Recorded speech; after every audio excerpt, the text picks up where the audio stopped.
Je vais vous parler d'un sujet qui m'a trotté dans la tête, dans mon cœur tous ces temps-ci, suite à une prophétie que Dieu a donnée par la bouche des prophètes, où nous sommes dans des temps où il y a des séparations qui se font entre ceux qui s'attendent vraiment à Dieu, qui veulent marcher vraiment avec l'Esprit du Seigneur et se préparent pour ce grand retour, et les autres. Et ce qui est important, c'est de savoir qui sont les autres, quoi.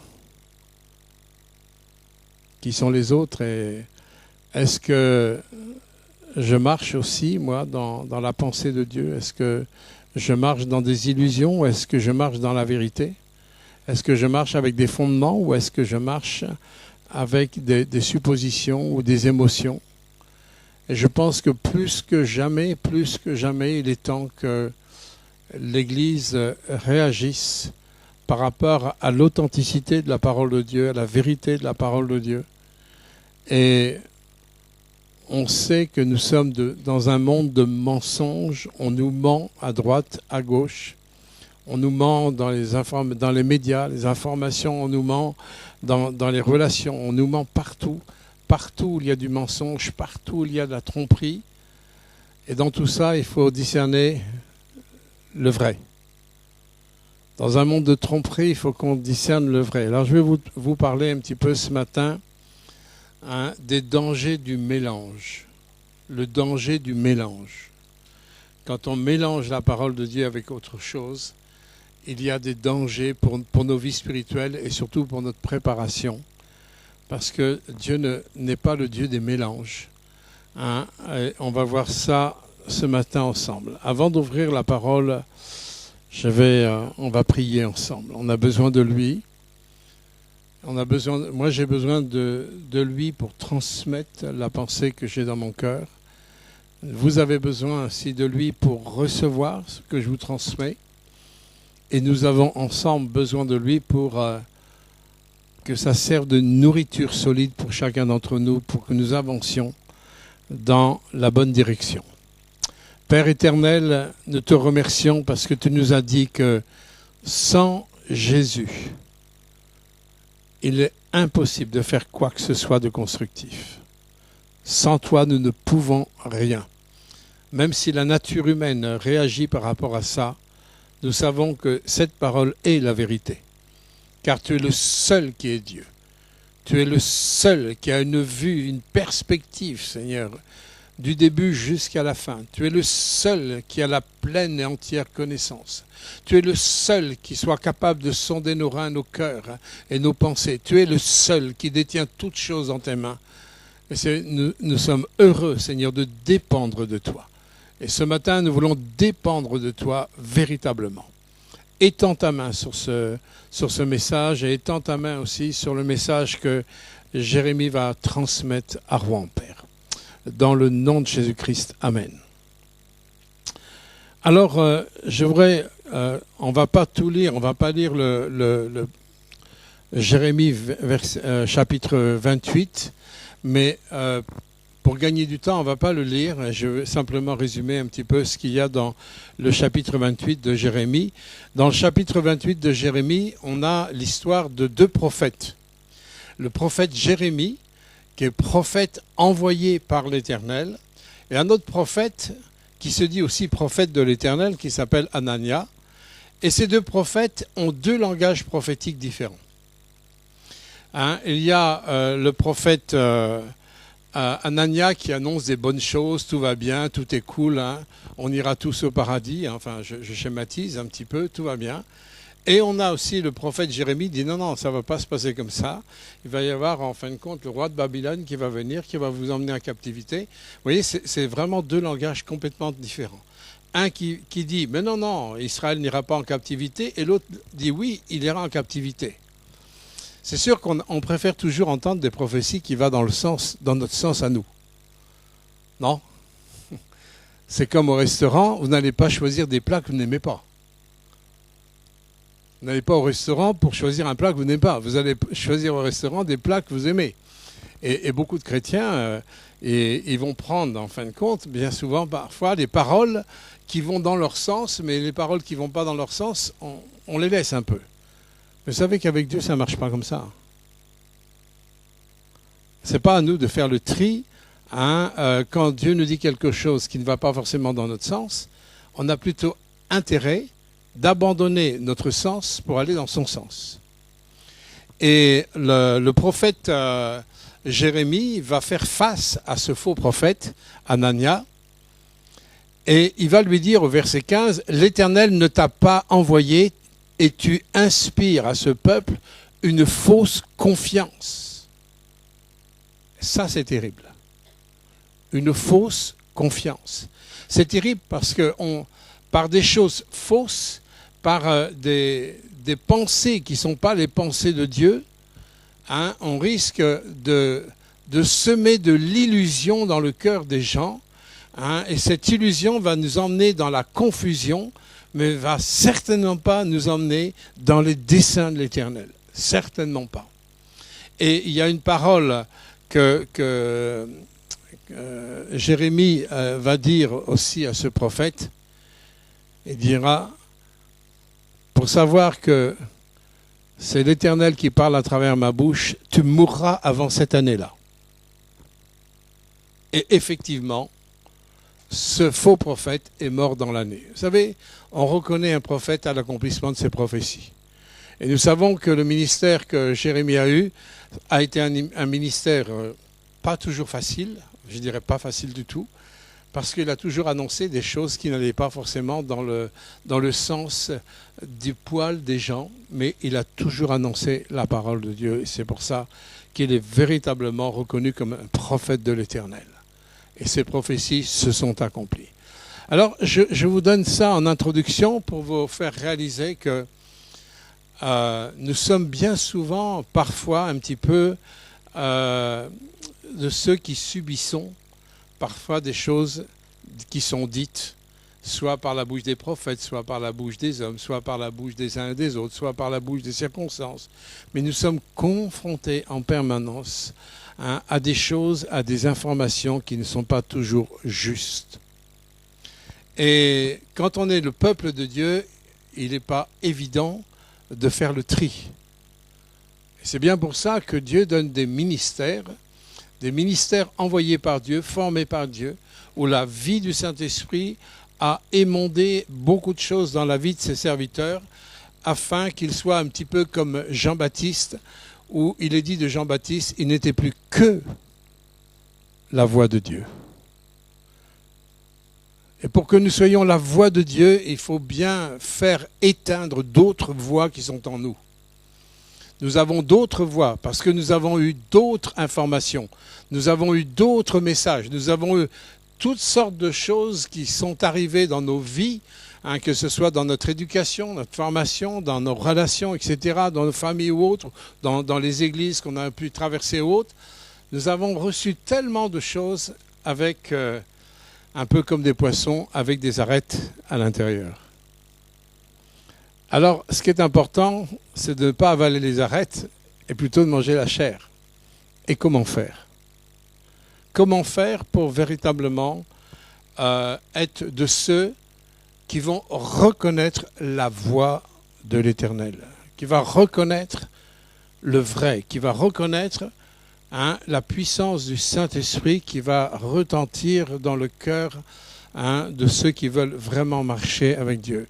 Et je pense que nous sommes vraiment dans des temps où c'est urgent que nous fassions du ménage dans ce que nous pensons, dans ce que nous croyons, de telle façon que ce que nous croyons, que nous pensons, soit en diapason avec le Maître, avec le Créateur du ciel et de la terre, avec Jésus-Christ de Nazareth, pour que nous puissions vraiment dire oui, que ta volonté soit faite, que ton règne vienne. Eh bien souvent, nous ne voyons pas la volonté de Dieu se faire ou le règne de Dieu se faire parce que dans nos vies, il y a une multiplicité de mélanges. Et ce n'est pas dans le mélange que Dieu veut agir, il veut agir dans ce qui est vrai, dans ce qui est authentique.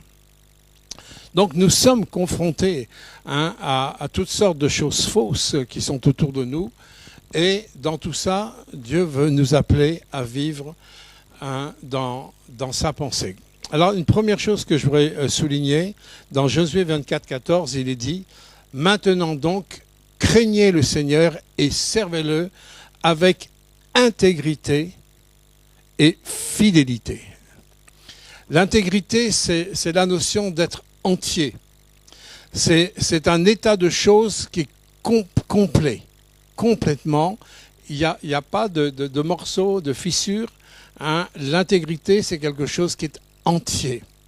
Et quand Dieu nous demande de le servir avec intégrité, il ne veut pas que nous puissions le servir avec parcimonie, avec des parties qu'on ne lui aurait pas données. Et la première chose que nous devons nous poser en tant que question, c'est est-ce que je lui ai donné mon cœur entièrement? Lui as-tu donné ton cœur? Lui as-tu donné ta vie? La Bible nous dit, mon fils, donne-moi ton cœur. Il n'est pas question de la raison. Il est question de notre être intérieur.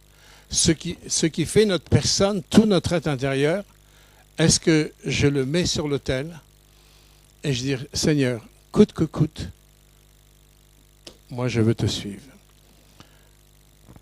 Il fut un temps dans ma vie où j'étais amené à me réengager avec Dieu. Un jour que j'ai tout perdu et j'ai dit, Seigneur, moi je t'ai donné ma vie, mais encore aujourd'hui, là, j'ai plus rien.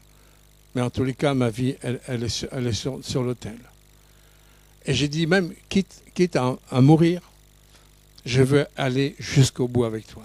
Ça ne veut pas dire que nous sommes des Rambo, mais il y a des positions à prendre, il y a des directions à avoir, il y a des attitudes, hein, des socles à mettre dans nos vies, parce que ce sont les socles qui vont porter vos vies. Et si vos socles ne sont pas bons, ce qui va être bâti sur vos socles ne va pas tenir le bout. Hier, on fait un peu l'étude sur le tabernacle et on se rend compte que les socles sont très importants. Vous avez des socles d'airain à la porte du tabernacle qui nous rappellent la justice de Dieu, mais dans le tabernacle, vous avez des socles d'argent qui nous rappellent la puissance de la rédemption, la puissance du rachat de Dieu. Et il est important que je sois très au clair sur les socles sur lesquels ma vie elle est fondée, elle est bâtie. Est-ce qu'elle est bâtie sur la justice de Dieu? Et si elle est bâtie sur la justice de Dieu, c'est que tu as confessé tes péchés, tu n'es plus en accord avec tes péchés, et tu as reçu cette grâce de Dieu dans ta vie. Et là, c'est un socle d'airain que tu mets. Et ce socle d'airain va t'emmener vers ces socles d'argent qui est le fruit et les conséquences de cette justice de Dieu dans ta vie, où tu vas voir la grâce de Dieu, la miséricorde de Dieu, et comme disait Arnaud tout à l'heure, où il a parlé des dimensions de l'amour de Dieu, hein, avec ce socle d'argent, tu es dans le cœur même de la volonté de Dieu et de l'amour de Dieu pour toi, avec toutes ces dimensions qui nous dépassent au-delà de toute raison. Donc les socles sont importants. Il a été question encore ce matin dans la parole aussi que Bernadette a eue, au niveau de la base. Il dit, tu as beaucoup de passion dans ta vie, mais je veux que je devienne ta passion. C'est comme si Dieu disait, je veux que je sois le socle de ta vie. Vous savez, on ne suit pas Jésus en l'ayant à côté de nous, ou en l'ayant dans le coffre comme une roue de secours. On ne suit pas Jésus comme ça. On suit Jésus en lui donnant le volant. Dire, Seigneur, jusqu'à maintenant, c'est moi qui conduisais ma vie. Mais maintenant, je suis OK que ce soit toi le directeur de ma vie, le propriétaire de ma vie. Et être entier dans son engagement, c'est une position d'abord. Ça ne veut pas dire que nous en avons les capacités par nous-mêmes. Mais si nous n'avons pas les capacités par nous-mêmes, cette position va m'amener dans les capacités divines dans ma vie. Quand je choisis en fonction de ce que Dieu veut, je peux compter sur sa grâce parce que sa grâce, elle est présente. Une des choses, des conséquences que lorsque je demande à Dieu au niveau de l'intégrité, je ne vais pas avoir peur de me laisser sonder par Dieu. Bien souvent, on a peut-être peur de nous approcher trop près de la lumière parce qu'on va découvrir les taches. Ma femme peut vous dire, je suis quelqu'un qui fait des fois des taches sur mes chemises. Mais vous savez, moi je ne les vois pas parce qu'en fin de compte, je n'ai pas toujours une glace devant moi. Ça tombe là, mais bon, je ne les vois pas forcément. Mais ma femme qui est en face, elle voit tout de suite. Hein. Et tiens, il y a une tache là. Encore une. Et nous avons besoin du regard de Dieu sur nous. Parce que lui, il connaît nos tâches que nous ne connaissons pas toujours. Et c'est pour ça que la Bible, dans Jérémie 17, on dit, c'est dit, moi, l'Éternel, je sonde le cœur. Je l'éprouve. Hein, j'éprouve les reins. Et cela pour rendre à chacun selon ses voies, selon le fruit de ses actions. Dans le psaume 26, 2, il dit, l'Éternel, sonde-moi et éprouve-moi. Ça, c'est la prière du psalmiste. Est-ce que nous pouvons faire cette prière sans craindre? Pourquoi craindrais-je? Puisqu'il nous a été rappelé ce matin que nous servons un Dieu qui nous aime au-delà de toute limite. Il n'y a pas de crainte dans l'amour. L'amour brise la crainte. Pourquoi j'aurais peur à dire à Dieu, mais sonde-moi, sonde mes reins. Je te permets, tu peux passer comme un scanner, vous savez. Vas-y, sonde-moi, Seigneur.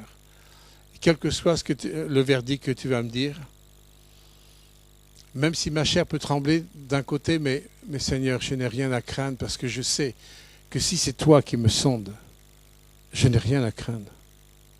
J'ai absolument rien à craindre de celui qui m'aime à la perfection et qui m'a démontré cet amour par la venue de Jésus, hein, la mort expiatoire de Jésus, la puissance de résurrection de Jésus et sa vie que nous avons reçue dans mon cœur. Je n'ai rien à craindre de lui.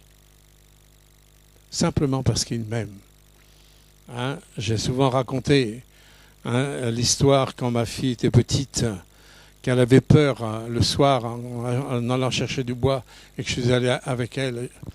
Et à un moment donné, je lui ai dit, t'as pas peur? Elle m'a répondu, non, parce que tu es là. Et pendant qu'elle me dit ça, le Saint-Esprit me dit, c'est ça, me faire confiance. L'amour brise la crainte. Ma fille n'avait plus peur du noir parce que son papa était là. Mais nous avons un papa. Nous avons un Père qui nous aime au-delà de tout ce que vous pouvez imaginer et même comprendre dans votre entendement. Et là, nous avons une partie de la compréhension de son amour, mais nous n'avons pas la révélation pleine et entière de cet amour que nous allons découvrir lorsque nous serons aussi dans la félicité céleste. Nous avons tout ce dont nous avons besoin, par contre, au niveau de l'amour aujourd'hui. Dans la personne de Jésus-Christ. C'est pour ça que le psalmiste n'a pas peur de dire « Sonde-moi, éprouve-moi, examine mes reins et mon cœur ». Hein, dans le psaume 139, 23, « Sonde-moi, ô Dieu, je connais mon cœur, et connais mon cœur, éprouve-moi et connais mes pensées ». Hein, dans Job 31, 6, « Qu'il me pèse à de justes balances, et Dieu reconnaîtra mon intégrité ». Voilà ce que Job pouvait dire. Vous voyez, on n'a pas à avoir peur parce que Dieu sait. Je me souviens quand j'avais fait cette prière, c'est en 94 où j'ai passé des moments très durs. J'avais dit à Dieu, Seigneur, je choisis de te faire confiance parce que toi, tu sais. De savoir qui sait toutes choses, quels que soient vos ennemis, quelles que soient vos oppositions, quelles que soient les montagnes, quelles que soient les difficultés, quelles que soient les calomnies qu'on peut raconter sur vous. Si votre cœur est vraiment en Christ, si Christ est le socle même de votre vie, il est votre justice, il est votre rédemption pour vous amener dans la dimension de sa divinité. S'il est le socle, tu n'as rien à craindre. Lui, il connaît les moindres choses. Alors, vous n'avez même pas besoin de vous justifier ou quoi que ce soit devant lui. Vous n'avez pas besoin de vous défendre. Dieu connaît exactement toutes choses. Si tu reçois ça, si tu reçois cette parole, si tu reçois cette vérité, elle va changer des attitudes et des comportements dans ta vie. Alors, dans un premier temps, on veut marcher dans l'intégrité, pour que cette intégrité puisse nous aider à vivre sur des socles solides dans notre vie. Et je veux dire, pour pouvoir marcher dans cette intégrité, on a besoin aussi d'accepter que Dieu nous sonde comme on vient de le voir. Alors, Dieu, pour nous sonder, peut utiliser plusieurs moyens pour nous sonder. Et les circonstances, parfois difficiles, vont être un sondage. Les circonstances difficiles vont aussi nous sonder pour voir où j'en suis dans ma foi, où j'en suis dans ma confiance. Vous savez, l'autre jour, quand je vous ai raconté l'hémorragie que j'ai eue importante, le 25 septembre, quand vous perdez au moins un bol de sang d'une minute à l'autre, c'est une épreuve. C'est une épreuve. Tout d'un coup, quand vous avez fait une hémorragie importante et que vous ne savez pas quand est-ce que ça va se terminer, là c'est une épreuve. C'est une épreuve, et cette épreuve va me pousser à m'orienter dans un sens ou dans un autre. Soit tu vas agir comme monsieur tout le monde, et ça, tout le monde est capable d'agir comme monsieur tout le monde. Tout le monde est capable de ça. Tout le monde est capable d'agir comme monsieur tout le monde, puisqu'on réagit comme monsieur tout le monde. Mais tout le monde n'est pas forcément capable d'agir comme celui qui veut chercher à écouter la voix de son Créateur dans la circonstance présente. Vous voyez, c'est là qu'on va voir si ta vie, elle est sur un socle ou dans ton présent. C'est compliqué, c'est difficile, mais est-ce que le fruit de ce socle va jaillir dans ta vie pour t'aider à donner une autre orientation dans tes choix?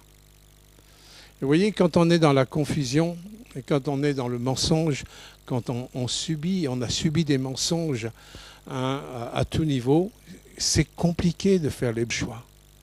On n'a pas d'assurance, on reste dans la confusion, et dans des situations comme ça, c'est très difficile de donner la bonne orientation. Arnaud avait témoigné aussi, et c'est vrai qu'il a été un témoignage lorsqu'il a passé la période de son cancer l'année dernière. C'est l'année dernière, ouais, il y a 2 ans. Il y a 2 ans. Hein, ouais. Vous voyez, ce qui l'a aidé, alors il a eu ses étapes qu'il a dû suivre, mais ce qui l'a aidé, reprends-moi si je me trompe, c'est que dès le départ, même avant qu'il sache qu'il a été malade, Dieu lui a donné une parole. Une parole qui a retenti, pas dans sa tête, mais qui a retenti dans ses entrailles. Et c'est pour ça que faites attention de la façon dont vous lisez votre Bible. Faites attention. Ne lisez pas la Bible comme un bouquin. Comme disait Christian, méditez-la, réfléchissez. Vaut mieux lire moins et passer plus de temps à relever ce que vous lisez et de dialoguer avec le Seigneur. Et quand il y a un dépôt dans le cœur, vous ne savez jamais l'importance du dépôt que Dieu va vous donner. Des fois, une seule parole, un seul verset peut être suffisant pour te porter dans les pires situations. J'ai vécu, moi, une épreuve qui a duré 17 ans. Certains savent de quoi je parle. Une épreuve douloureuse, très douloureuse. La seule chose qui m'a tenu, c'est une petite parole. Comme Arnaud, ce qui l'a tenu dans son cancer, c'est une petite parole qui est grande de conséquences. Mais une parole qui est reçue dans le fond de nos tripes, elle nous tiendra quelles que soient les circonstances, quelles que soient les montagnes, quelles que soient les difficultés. Mais quand la parole, elle est reçue sans mélange, elle est reçue avec un oui, oui, l'Éternel m'a parlé. Et croyez-moi, cette parole qui m'a tenu pendant 17 ans, je rends grâce à Dieu de l'avoir reçue. J'ai vu l'accomplissement de cette parole qui était une promesse. On sert un Dieu qui est fidèle. Et Arnaud peut dire la même chose quand il a traversé son épreuve de cancer. Hein, on sert un Dieu qui est fidèle. Alors, les temps, les circonstances, hein, lui c'était une circonstance de maladie, moi c'était une circonstance qui était différente, et il y a d'autres personnes qui vivent des circonstances différentes. Je veux dire, on peut passer toutes sortes de circonstances difficiles, mais la question c'est comment je traverse ces moments difficiles. Comment je les traverse? Il y a Paul et Silas qui, envoyés par l'Éternel, ont libéré une femme qui avait un esprit de python. Cette femme a été libérée, hein, gloire à Dieu, c'est l'œuvre de Dieu. Ils se sont retrouvés ensanglantés, battus, enchaînés dans une prison. Là aussi, leur foi était sondée. Là aussi, en fin de compte, leur cœur et leurs reins étaient sondés en vivant une injustice totale. C'était absolument injuste. Hein? En plus, en vivant cette injustice, ils ont été meurtris dans leur corps, puisqu'ils avaient des plaies à soigner que le geôlier a soigné donc le lendemain. Ils étaient meurtris dans leur chair. Et dans la prison, je veux dire, le test de leur confiance et de leur intégrité s'est manifesté par la louange en l'Éternel. Vous savez, ce n'est pas pour rien que Dieu nous demande de le louer pour toutes choses, en toutes circonstances. Et là, je suis sûr qu'on est tous pris en flagrant délit de désobéissance. Non? Qui est-ce qui rend grâce à Dieu en toutes choses? Pour toutes choses. Ah ben non, Seigneur, je ne peux pas parce que ce n'est pas juste. Et on a l'impression d'être hypocrite si on rend grâce à Dieu. Si on a l'impression d'être hypocrite, c'est qu'on écoute. On écoute une autre voix que celle du Seigneur. On a l'impression, est-ce que Paul et Silas étaient hypocrites en train de louer le Seigneur parce qu'ils étaient enchaînés, parce qu'ils étaient ensanglantés? Est-ce qu'ils étaient hypocrites? Non, ils avaient simplement leurs yeux sur celui qui était leur socle, celui qui était vraiment leur Rédempteur, celui qui est vivant et qui se lève toujours le dernier. Ce n'est pas une hypocrisie, et l'ennemi nous dit tu ne vas certainement pas louer le Seigneur pour ça. Ça veut dire, en fin de compte, oui, Satan, tu as raison. Je n'ai certainement pas loué Dieu pour les injustices que je viens de vivre. On lui donne raison parce que ça va dans nos sens. Comprenez? Mais si dans ces circonstances difficiles, Dieu nous dit, mais réjouis-toi en toutes choses, en tout temps, pour toutes choses. Si Dieu le dit, il a ses raisons. Ce n'est pas pour nous emmener sur un chemin d'hypocrisie, c'est pour nous emmener sur un chemin de foi. Un chemin où je vais regarder mon Rédempteur qui va se lever le dernier. Mais si je ne me réjouis pas en toutes choses et que je suis continuellement à me plaindre, je suis dans une désobéissance flagrante. Vous savez, on peut mettre le doigt sur des tas de choses de désobéissance à Dieu, mais il y a des désobéissances qu'on défend bien. On les défend. Et c'est là que je ne laisse pas Dieu me sonder vraiment. Vous savez que Jésus a dit, avant son retour, et on sait que son retour est proche, il dit, mais trouverai-je encore la foi? Ça m'a toujours étonné que Dieu dise ça. Parce qu'à la fois, Dieu parle aussi d'un dernier réveil où il y a des âmes qui vont se lever. Et ça, je sais que ces temps-là arrivent bientôt, très vite. Hein, il va y avoir à la fois un réveil où des âmes vont être sauvées, mais Jésus dit, mais trouverai-je encore la foi? La question est, mais quelle foi? Quelle foi? Beaucoup de gens pensent qu'ils sont dans la foi et ne le sont pas. Beaucoup. La foi n'a rien à voir avec une tradition religieuse. La foi n'a rien à voir avec une éducation religieuse. Rien. La foi n'a rien à voir avec nos émotions. Il y a des gens qui disent « Oh là là, qu'est-ce que j'aime Jésus ». Ils ont une vie complètement de désobéissance par rapport à la parole, mais dans leurs émotions, ils disent « Ah, qu'est-ce que j'aime le Seigneur ». C'est bien de le dire. Mais la preuve qu'on aime le Seigneur, c'est quand on est en accord avec sa parole. Il n'y a pas d'amour pour Dieu s'il n'y a pas un accord avec sa parole. Paul et Silas, quand ils étaient en prison, oui, ils pouvaient dire qu'ils aimaient le Seigneur, parce que leur attitude, le fruit de ce qui sortait de leur socle de vie, c'était la louange, l'adoration. Parce que Christ, le Rédempteur vivant, était en eux. Vous comprenez ça? Ça, c'est important. Parce qu'on peut tellement, avec des choses qu'on a reçues, des choses faussées à la base, on peut tellement avoir une foi remplie d'illusions. Et j'aimerais ce matin qu'on puisse s'interroger, parce que c'est une question tellement importante dans les temps qui viennent. Et je ne voudrais surtout pas que vous, comme moi, nous ayons des parties d'illusions dans notre vie. C'est trop grave. Quand on va être confronté à son retour, confronté à la vérité, confronté au jugement, on ne peut pas se permettre d'avoir des illusions. Nous devons avoir une assurance. Donc, de quelle foi il s'agit vraiment?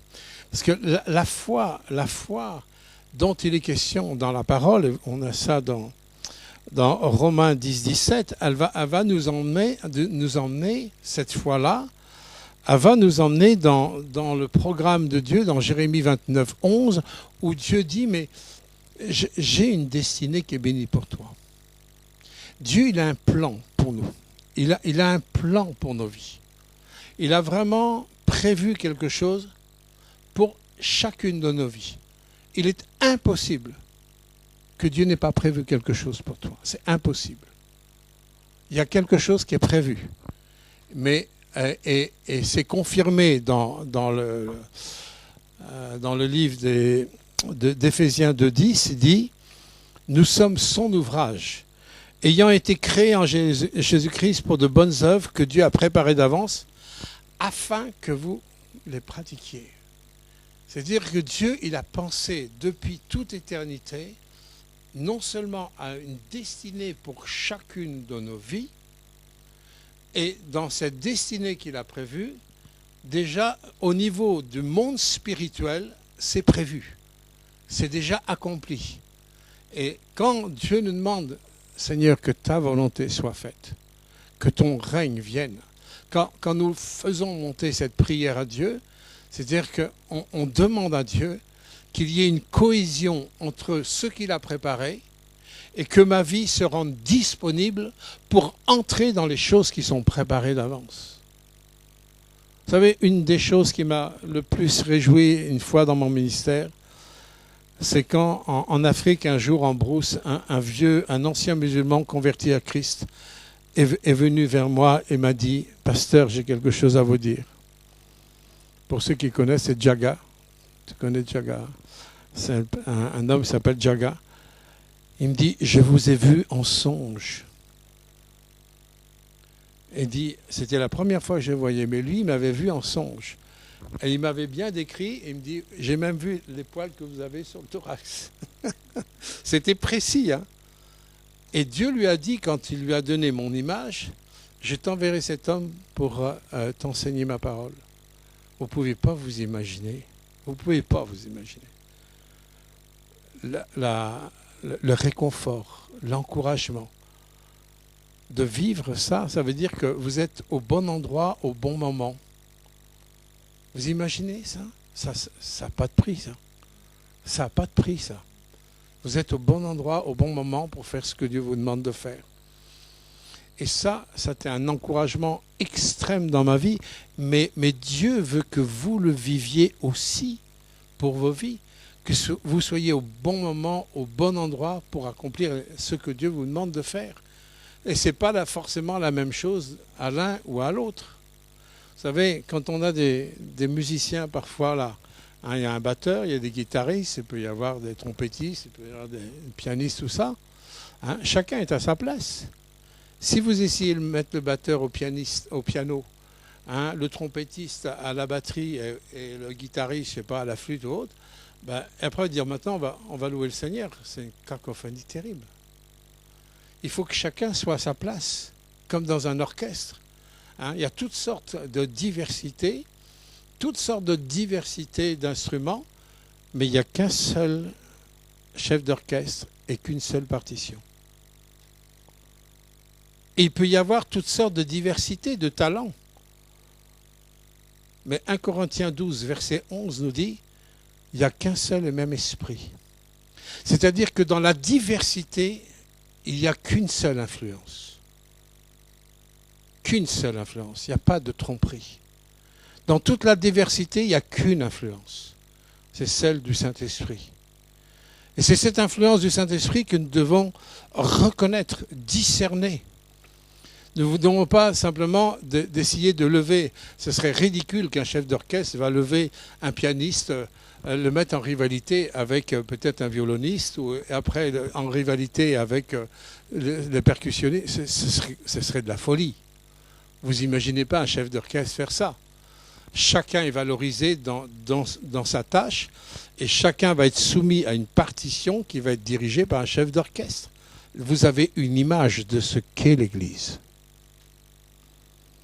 Il y a une multiplicité de diversité, mes bien-aimés. Mais il n'y a qu'une influence, celle du Saint-Esprit. Et lorsque vous voyez dans les diversités des choses qui ne reflètent plus la partition divine, qui ne reflètent plus, en fin de compte, la parole de Dieu, nous devons réagir. Nous devons réagir lorsque ça ne reflète plus ce que Dieu a dit. Pourquoi? Parce que la foi dont il est question dans Romains 10, 17, c'est que la foi, elle vient de ce que nous entendons de la parole de Christ. Et nous devons discerner que dans cette parole, il y a la personne de Christ. Vous avez dans Jean 1,1 où il nous est révélé la divinité de Jésus dans l'évangile de Jean. Il est le Verbe. Au commencement était le Verbe. Et tout ce qui a été fait par le Verbe ou la parole. Et rien de ce qui a été fait sans le Verbe. Et ce Verbe, il est devenu de la carne. Il s'est incarné. Le texte intégral, c'est qu'il est devenu de la viande, quoi. Il est devenu dans la chair. Ce Verbe qui était au commencement, que nous retrouvons, en fin de compte, dans Genèse 1, ce Verbe, nous le retrouvons dans Jean 1. Et ce Verbe, par contre, dans Jean, la différence, c'est qu'il est venu dans la chair. Jésus est Dieu. Il est le Seigneur. Et je dois entendre la voix de mon maître, mes brebis entendent ma voix, et dans le mensonge, parce qu'il y a des mensonges subtils, nous devons reconnaître la voix de celui qui est le Verbe. C'est pour ça que nous avons besoin de méditer sa parole, parce que nous le découvrons à travers sa parole. Et quand Jésus dit, en fin de compte, trouverai-je encore la foi, on pourrait dire, sans tordre la parole, trouverai-je encore des hommes et des femmes qui m'obéissent? On pourrait traduire comme ça ne changerait absolument pas le texte. Pourquoi? Parce que la foi, c'est l'obéissance à sa parole. Tout simplement. Si j'entends ma parole, je m'y soumets. Et c'est ça qui est pas toujours simple. Parce que nous, on veut bien nous y soumettre, mais on va le voir tout à l'heure, il y a souvent des mais que nous rajoutons à sa parole. Vous savez que Dieu nous a averti que s'il nous a laissé sa parole, il nous a laissé sa volonté, il nous a averti que dans Jean 10, 10, qu'il y a un voleur. Et le voleur, il ne vient que pour voler, quoi. C'est son job, c'est son boulot. Il ne vient que pour voler, dérober, égorger. Virgule. Mais, là, il y a un mais qui est positif. Vous voyez, il y a un mais qui va contrarier la chose négative. Il y a un mais qui va contrarier la chose négative. Le voleur ne vient que pour voler, égorger et détruire. Virgule, mais moi je suis venu afin que mes brebis aient de la vie en abondance.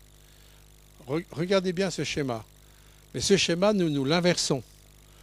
Dieu nous dit parfois sa volonté, il nous dit sa parole, et nous aussi on dit virgule, mais moi je pense que. Mais moi je pense que. Et ça c'est un gros problème. Et c'est là que viennent les mélanges. Dieu nous dit, attends, je vais vous faire, vous avez vu que j'avais fait un verre d'eau. Ah, je vais essayer de ne pas faire de bêtises parce que j'ai pas de tâche. Ni sur la moquette, alors là, il y a ma femme d'un côté et il y a la diaconesse de l'autre. Alors là, il faut que je fasse attention. Avant que je fasse cette expérience, dans Ésaïe 26,3, dit « À celui qui ferme ». Ferme, c'est quelque chose qui est radical, qui est ferme. Alors, on n'aime pas ce mot radical, surtout à l'heure actuelle. On est tellement traumatisé par ce mot radical que c'est comme si on bannissait ce mot, et pourtant ce mot il est tellement important, parce qu'il est très lié à l'intégrité. On ne peut pas être intègre si on n'est pas radical. D'ailleurs, les radicaux dont on parle, ils sont intègres dans ce qu'ils croient. La preuve, c'est qu'ils sont prêts même à mourir pour leur cause. Oui, ils sont intègres dans ce qu'ils croient. Le problème, c'est quand on est intègre dans des choses fausses. C'est ça le problème. Mais quand on est intègre dans le domaine de la grâce de Dieu, quand on est radical au niveau de la vérité, au niveau de l'amour dans la vérité, alors là, il n'y a aucun problème. Au contraire, on n'est jamais assez radical. Alors, dans Ésaïe 26,3, à celui qui est radical, ferme dans ses sentiments, et nous savons que les sentiments, comment fonctionnent les sentiments? Ils fonctionnent par l'influence de la pensée. Ce que tu penses va influencer tes sentiments. Si tu as des pensées négatives, tu auras des sentiments négatifs. Si tu as des sentiments destructeurs, tu vas avoir des comportements, des pensées destructrices, tu vas avoir des sentiments destructeurs. D'accord? Ce sont nos pensées qui influencent, nos sentiments. C'est pour ça que là, il est question de fermeté, donc de radical dans ses sentiments. Dieu dit, tu assures la paix. Vous voyez, quand il y a quelque chose de ferme, quelque chose de bien établi, quand on est sur les bons socles de la justice de Dieu, comme dans l'entrée du tabernacle où il y a le socle d'airain, et que ça nous amène à l'intérieur du tabernacle, c'est les socles d'argent, donc de la rédemption. Là, les conséquences de ça, tu assures la paix. Parce qu'il se confie en toi. Il y a un socle, il y a des conséquences. Et il y a trop de chrétiens qui se font voler leur paix parce que leur socle est mauvais. Parce qu'ils ne sont pas radicaux dans leur façon de penser. Et à chaque fois qu'il y a une pensée où ils rajoutent quelque chose, c'est ce que Jésus dit, que ton oui soit oui, que ton non soit non, dans Matthieu 5, 37. Et là, le Seigneur, il est très radical, que ton oui soit oui, que ton non soit non. Et il dit, ce qu'on y ajoute vient du malin. Et il n'y a pas de nuance. Jésus n'apporte pas de nuance. Soit il y a le oui, soit il y a le non. Mais si tu rajoutes, s'il y a le mais, vous voyez, là, l'eau qui est dans ce verre est bien claire. D'accord? Imaginez-vous que cette eau, c'est la parole de Dieu. D'ailleurs, dans la Bible, l'eau symbolise la parole de Dieu. À chaque fois que tu dis oui, mais, voilà ce que tu fais. À chaque mais, oui, mais Seigneur, tu ne te rends pas compte, tu ne me comprends pas, tu vois, j'ai peur. Oui, mais. Oui, mais. Tu m'aimes, mais. Tu es juste, mais. Je crois que tu es bon, mais. À chaque fois que vous dites un mais, la parole qui est claire au départ, voilà comment elle se transforme. Et après, nous disons, c'est bizarre, j'entends pas la voix de Dieu. Mais elle était tellement claire.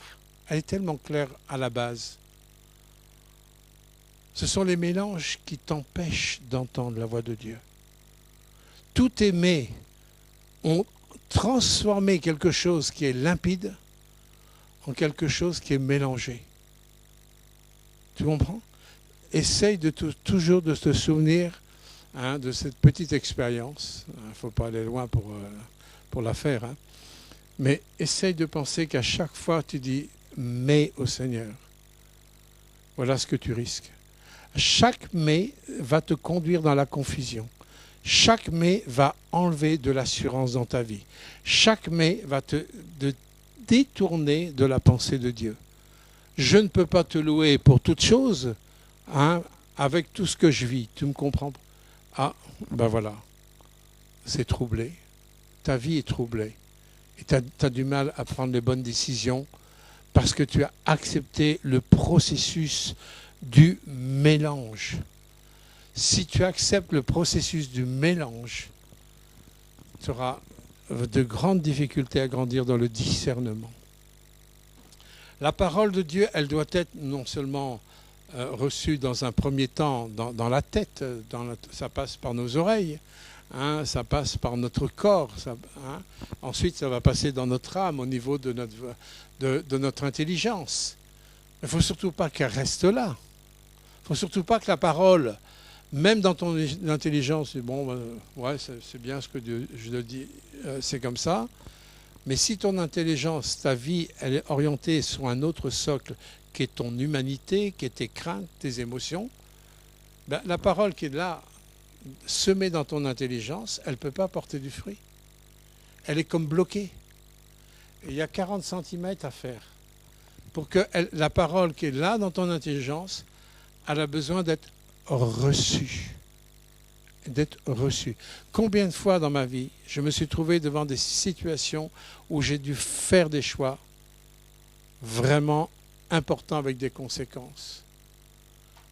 Et c'est quand je me suis approché de Dieu en mettant de côté tout ce qui pouvait être dans mes pensées ou autres, en disant à Dieu, je ne sais pas, mais toi tu sais.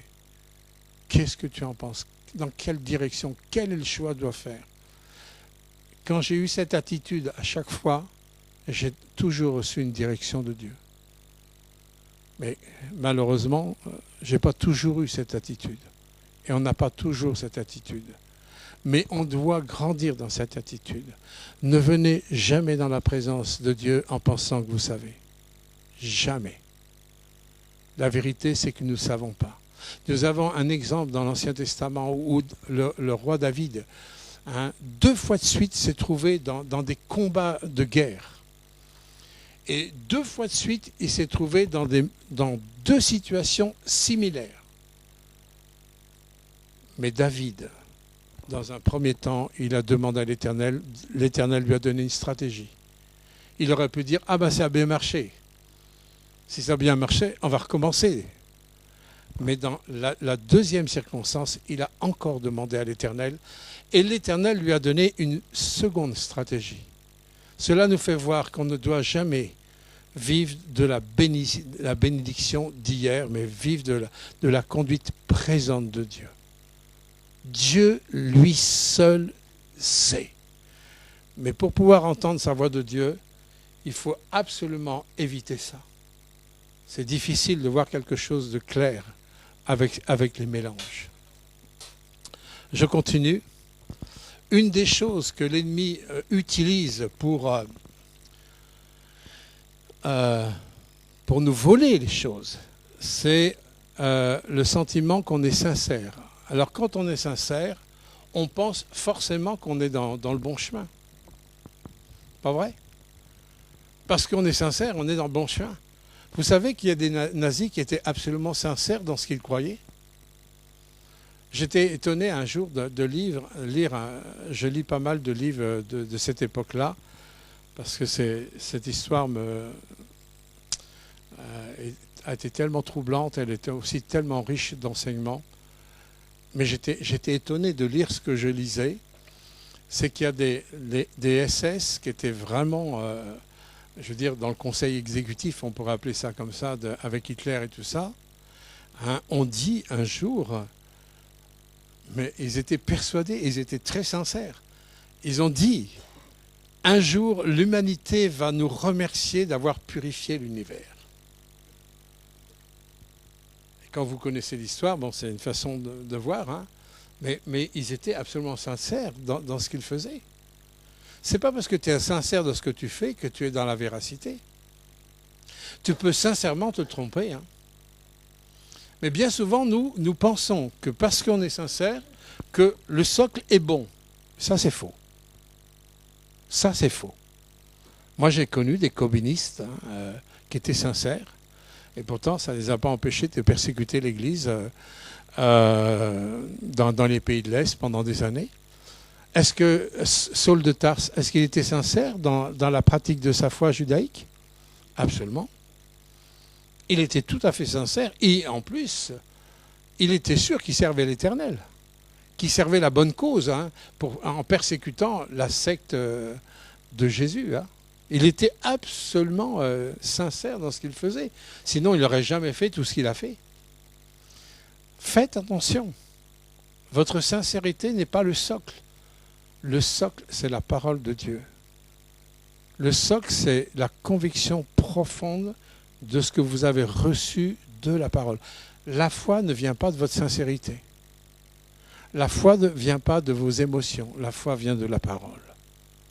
Elle vient de la parole de Dieu. Ce n'est pas pour rien que les chrétiens de Béret, dans Actes 17, 11, ils vérifiaient chaque jour dans les Écritures pour voir si ce qu'on leur annonçait était juste. Hein, les apôtres n'ont pas été du tout vexés de ça, au contraire. Non seulement ils n'ont pas été vexés, mais ils l'ont écrit dans les Actes des Apôtres parce que ça nous sert de repère. Hein, les apôtres n'ont pas été vexés à dire oh, « vous ne croyez même pas sur parole ». Ben non, parce que nous sommes dans un monde de mensonges. Vous savez que moi je fais confiance en personne. Et quand je fais confiance à quelqu'un, c'est parce qu'en fin de compte, je livre ma confiance en l'Éternel pour une personne. C'est différent. Complètement différent. Du coup, vous pouvez marcher dans une confiance totale parce qu'entre vous et la personne, l'Éternel est présent. Là, vous pouvez donner une confiance totale. Et si la personne vous trompe, ce n'est pas vous qui trompe, elle trompe Dieu. C'est pas pareil de faire une confiance humaine, sentimentale. Si vous êtes comme ça, vous allez pleurer. Hein. Parce que les êtres humains sont incapables d'être au top. Mais si vous faites confiance en Christ pour une personne, alors là, vous êtes libre. Vous êtes complètement libre. Donc, il est important que la parole que vous recevez, elle soit comme ancrée en vous pour grandir hein, vraiment dans une mentalité hein, qui soit une mentalité de foi. Et Hébreux 11.1 nous dit justement au niveau de cette foi dont Jésus parle, il nous parle d'une foi qui va avoir des fruits. Et le fruit de la foi dans Hébreux 11.1, c'est quoi? C'est qu'il y a une ferme assurance. Et si Dieu parle de ferme assurance, c'est parce qu'il y a des personnes, ils ont une foi molle, comme Guy. Je ferme la parenthèse. Pardonnez-moi, c'était trop facile celle-là. Ils ont une foi molle. Vous voyez, et je veux dire, une foi molle, quelque part, c'est pas la foi. La foi ne peut pas être molle. Il n'est pas possible que la foi soit molle. Pourquoi? Parce qu'elle vient de celui qui est le rocher. La foi, elle vient de lui. Elle ne peut pas venir d'autre chose que de lui. Il y a des gens qui disent « Ah, ben vous avez de la chance, vous avez la foi. » Des fois, je leur dis « Vous croyez que j'ai toujours eu la foi, moi ?»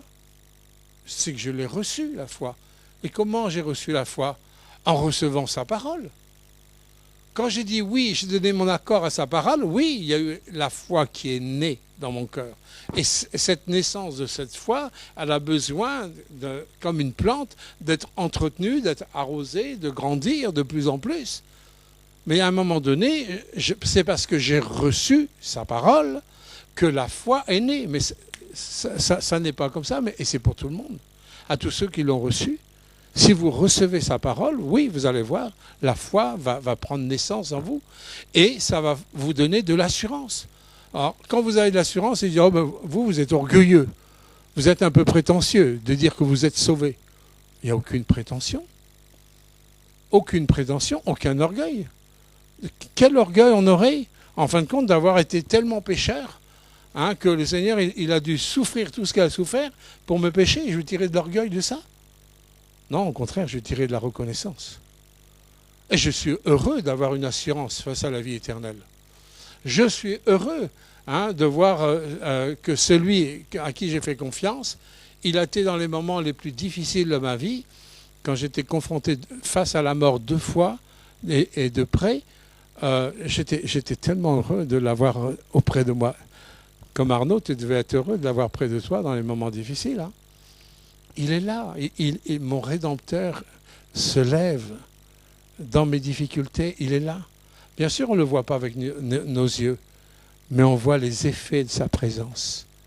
Et les effets de sa présence vont me conduire dans Hébreux 11.1, dans une ferme assurance. Je sais que mon Rédempteur se lèvera le dernier. Je sais qu'il est là. Je sais qu'il me soutient. Je sais qu'il m'aime. Vous voyez, c'est pas « Ah ben, peut-être ben que oui, peut-être ben que non. » Non, c'est pas ça. C'est oui. C'est pas... Sinon, si c'est peut-être ben que oui, peut-être ben que non, au niveau de l'assurance de la foi, ça va être compliqué. Non, c'est oui, point. Je ne discute pas. Dieu m'aime, oui. Est-ce que Dieu aime tes péchés? Ah non, non, il n'aime pas les péchés. C'est non. Mais que Dieu t'aime, oui, c'est oui. Donc, à un moment donné, il va falloir trancher, quoi. Alors, vous voyez, au niveau de la sincérité, je reviens à ça. Dans le psaume 119, 80, Dieu va nous donner un indice au niveau de la sincérité. Il dit que mon cœur soit sincère dans tes statuts, afin que je ne sois pas couvert de honte. Vous voyez, la sincérité, on peut s'y fier que dans la mesure, ma sincérité, elle est placée dans la parole. Quand ma sincérité, elle a sa source dans la parole, c'est là qu'elle a des racines. Là, elle a des racines. C'est que mon cœur soit sincère, mais pas n'importe quelle sincérité comme le monde, mais sincère dans tes statuts. Je vais plonger mes racines là. Et quand il y a des moments difficiles, je vais me nourrir de ce que mes racines, comme une plante, les racines vont m'apporter la sève suffisante pour manifester la vie. Et dans les moments difficiles, l'autre jour, quand j'ai vécu cette hémorragie, oui, je me rends compte, tout d'un coup, la sève de Dieu, elle est là. Il y a la paix de Dieu. Après, tout d'un coup, ça devient clair. C'est pas comme ça, ça devient clair. Pourquoi ? Parce que notre refuge, c'est lui. Il est là, il est présent dans ton moment difficile, dans ta difficulté, il est présent. Il n'est pas à côté. C'est comme cette image que souvent on donne à une personne qui voit les pas du Seigneur et ses pas sur le sable. Vous connaissez cette image. Et pendant tout un temps, tout d'un coup, il n'y a plus que les 2 pas du Seigneur. Et la personne dit, mais tu m'as abandonné à ce moment-là? Il dit, non, j'étais porté parce que c'était trop difficile pour toi. Oui, c'est pas possible que le Seigneur nous lâche. Et pourquoi c'est pas possible? Parce qu'il est dans une alliance. Et par sa nature, il est fidèle dans sa nature. Il ne peut pas, écoutez mes bien-aimés, écoutez ce qui est vrai, il ne peut pas nous faire défaut. Il est le fidèle avec un grand F majuscule. Il ne peut pas nous tromper. Il y a des faux prophètes comme Anania, face à Jérémie. Oui, il y a des gens qui peuvent dire, ils peuvent nous tromper, ils peuvent tout nous dire. Mais si ta confiance, elle est ancrée, enracinée dans ce Rédempteur, dans ce socle, à la fois socle d'airain, où la justice de Dieu dans ta vie a été accomplie, et grâce à cette justice de Dieu, tu vis avec le socle d'argent, tu vis les réalités de ton rachat. Et tu as un héritage qu'on retrouve dans Éphésiens chapitre 1, verset 3, que nous sommes bénis de toutes sortes de bénédictions En Christ, dans ton Rédempteur, tu es béni de toutes sortes de bénédictions. Maintenant, tu as besoin de croire. Et pas de croire avec un mais. C'est pas oui, mais, parce que tu vas obtenir ça. Oui, Seigneur. Vous savez, quand on a des choix qui sont même relatifs à notre santé, par exemple, il est important que la première personne à qui je fasse confiance, ce ne soit pas les hommes, mais ce soit l'Éternel. Ça ne veut pas dire que l'Éternel ne va pas te conduire vers des médecins ou autres. Je ne suis absolument pas contre ça. Mais surtout, ton socle de confiance. Il ne faut surtout pas que ce soit ton médecin. Il ne faut surtout pas que ce soit même les connaissances médicales, même si elles ont grandi au XXe siècle, on arrive à faire des choses extraordinaires. Moi, je ne remets pas en doute tout ça et je ne veux pas toucher à ça. Dieu il a donné aussi l'intelligence aux hommes.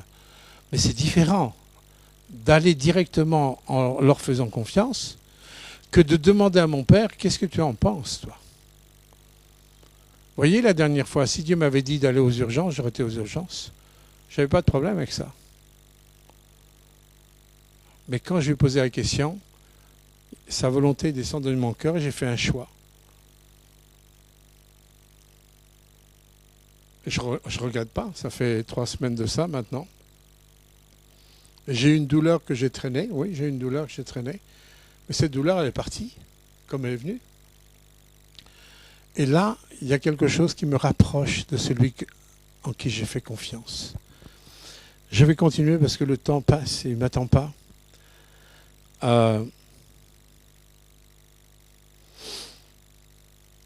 Au niveau...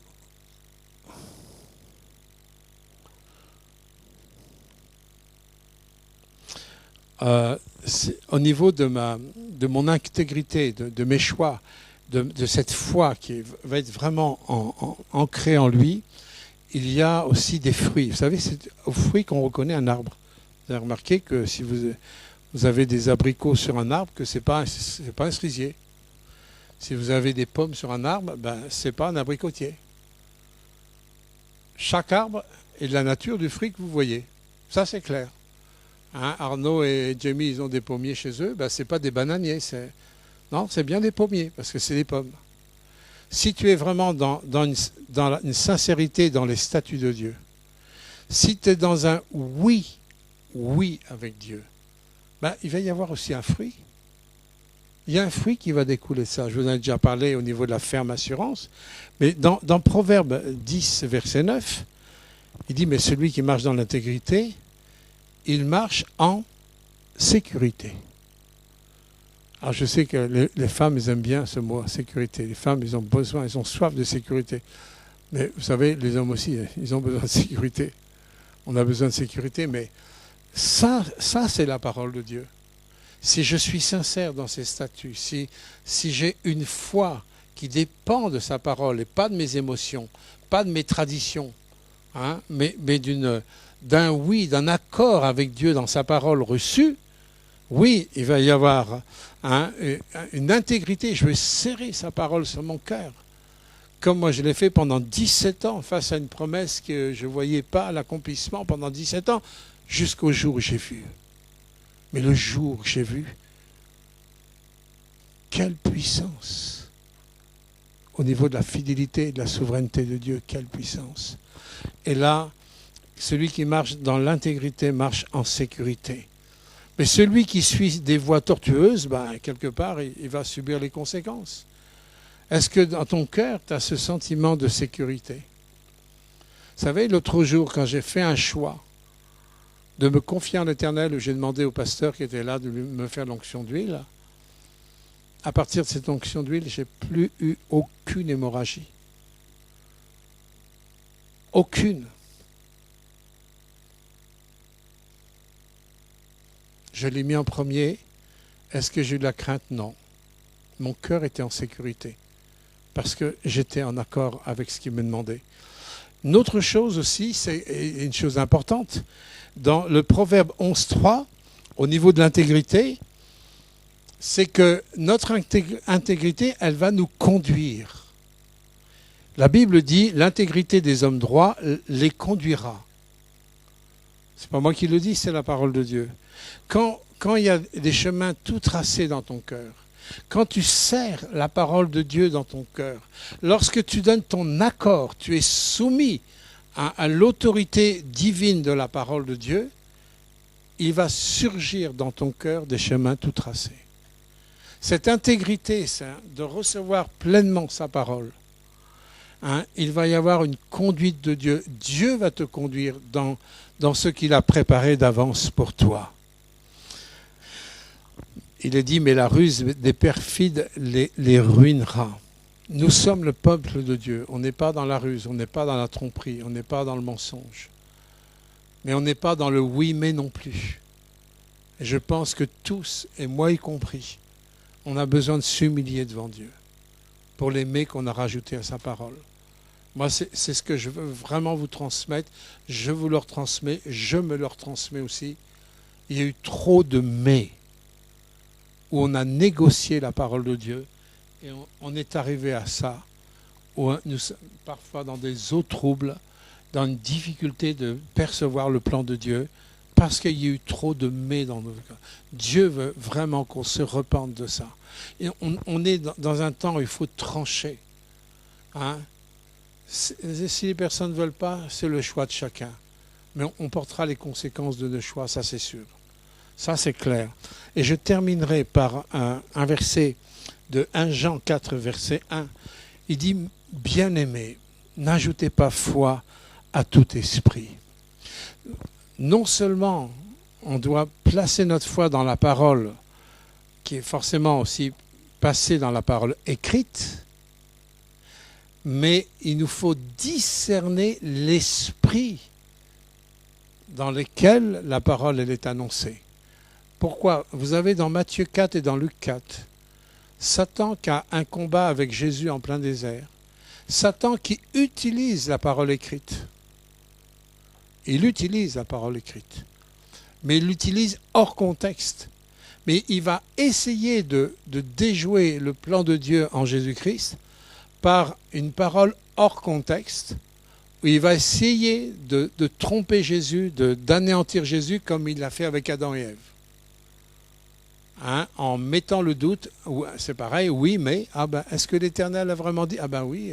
Oui, mais je ne sais plus quoi. Mais avec Jésus, c'était clair. Et Jésus, il a répliqué, pas avec simplement la parole écrite, il a répliqué avec la parole imbibée de l'Esprit de Dieu dans son contexte. Une parole de Dieu hors contexte n'est pas forcément la parole de Dieu. La parole peut tuer. Et la parole de Dieu, elle est parole de Dieu lorsqu'elle est dans le contexte de la parole, animée par l'esprit de la parole. Et nous savons, le garde-fou que nous avons, c'est la Bible explique la Bible. On ne peut pas faire dire à la Bible quelque chose qu'elle ne dit pas. Comprenez ça? Et nous devons faire attention, nous devons être, surtout nous sommes pour beaucoup des chrétiens déjà d'une certaine date, nous devons faire attention de ne pas ajouter foi à tout esprit. Pourquoi? Parce que la pensée de l'Antéchrist est en train de se développer de plus en plus dans ce monde. Et cet Antéchrist sera là pour tromper aussi. Il essaiera de tromper même les enfants de Dieu si c'est possible. Et nous devons être des enfants de Dieu qui soient rattachés à la mentalité, je veux dire, dans l'ADN du Père, dans l'ADN de celui qui nous a sauvés et rachetés. Nous devons grandir dans le discernement. Nous ne devons pas nous soumettre et donner notre accord à n'importe qui et à n'importe quoi. Notre accord, notre oui, sera oui quand on sait l'Esprit du Seigneur, comme dit à Jérémie, l'Esprit du Seigneur m'a dit. Et quand il a dit à Ananias ce que l'Esprit du Seigneur lui a dit, la parole s'est accomplie.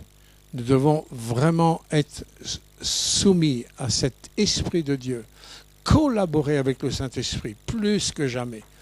Ayez des temps à part avec Dieu, parlez en langue, soyez des hommes et des femmes ancrés dans sa parole, car croyez-moi, dans ces temps qui vivent, nous allons en avoir de plus en plus besoin pour ne pas donner notre accord à n'importe qui et n'importe quoi.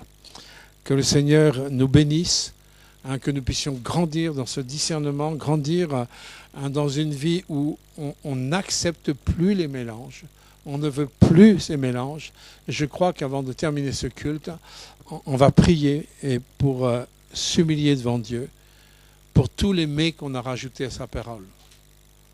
Tout ce qu'on a rajouté à sa parole, ou qui ont favorisé l'œuvre de la chair et l'œuvre des ténèbres dans la vie de beaucoup de chrétiens, de beaucoup d'églises, de beaucoup de pasteurs, etc. Aujourd'hui, c'est fini. C'est fini. Nous sommes des hommes et des femmes qui viennent de la parole et qui veulent vivre selon la parole. Père éternel, nous te remercions de tout notre cœur. Je sais que tu as parlé, Seigneur, ce matin. Tu nous as parlé, tu nous as interpellés. Et c'est vrai que nous avons besoin de ta grâce, nous avons besoin de ton pardon. Car bien souvent, notre foi, Seigneur, nous l'avons exercée sur la base de nos émotions, de nos craintes, Seigneur, de nos traditions ou autres, de nos habitudes. Et nous avons, Seigneur, parfois piétiné ta parole, consciemment ou inconsciemment. Mais ce matin, nous sommes conscients de ça. Nous sommes conscients, Seigneur, que tu nous interpelles à avoir non seulement une sincérité de cœur, mais une sincérité qui plonge ses racines dans tes statuts, qui plonge ses racines dans le vrai, dans l'authentique. Et Seigneur, l'authentique, c'est le Saint-Esprit que tu nous as envoyé, qui veut nous conduire dans toute la vérité, afin de nous rendre libres. Ce matin, nous voulons nous humilier devant Dieu. Nous te demandons pardon. Pardon, Seigneur, et nous te demandons sans nos reins, sans nos cœurs, sans nos pensées. Nous n'avons pas peur de te le dire, parce que nous savons que tu nous aimes. Étends ta main sur ton Église. Seigneur, que ton sang purifie tout péché, toute iniquité, tout dérèglement, toute dérive qu'il y a pu y avoir. Et nous voulons vraiment avoir ces racines sur ce socle de ta justice et ce socle, Seigneur, de la rédemption, pour vivre, Seigneur, ces socles, Seigneur, de cette vie divine avec toi. Au nom de Jésus-Christ, amen.